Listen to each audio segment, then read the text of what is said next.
Halo bos, selamat petang, selamat petang. Saya Mr. Pang. Hari ini saya nak recommend kawan-kawan kereta ni. Kereta ni banyak sporty, lepas tu banyak cantik. Tahun 2018, Mazda CX-5 2.2 punya. Ini diesel punya, jalan diesel punya. Harga cuma jual 51,800. Kereta ni boleh ikat bank 8 tahun, bulanan 700 lebih full loan, zero deposit. Kereta ni punya warna dengan dia punya lampu punya banyak cantik, dia sebiji SUV tinggi. Okey. Lepas tu depan sini ada leda punya. Jangan tengok dia ada bar macam ni. Dia bukan dia punya Mazda punya logo saja. Dalam ada leda punya tak silai. Okey.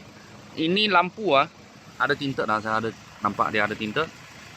Okey, sebab saya tahu dia punya side mirror sudah crack mah. Dia punya tinted sudah crack. Jadi kiri kanan pun sama juga, saya cek. Oh, ini dulu punya owner dia ada pasang tinted. Lepas tu dia punya lampu pun ada juga.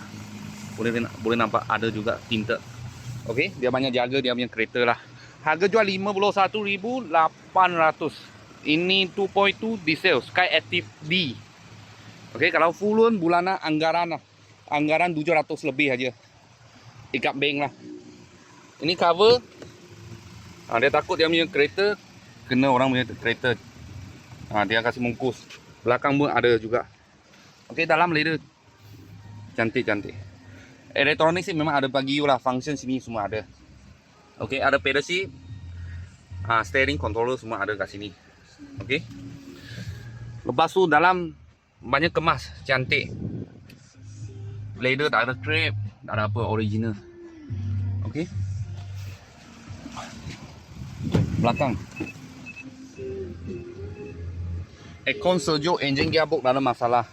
Okey, dia belakang punya lampu macam ni. Sky Active G 2.2 GLS.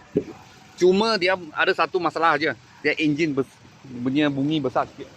Sebab dia diesel. Turbo ini turbo 2.2 turbo. Dia punya engine diesel punya kereta, dia punya bunyi macam dia punya bunyi besar sikit. Macam ni aja. Kalau bos-bos dan kawan-kawan saya tengah cari satu SUV jalan diesel punya banyak jimat minyak sebab turbo mah. Kita sini ada sebiji. Kalau ada apa murah-murah kita, saya akan video lagi. Thank you bos.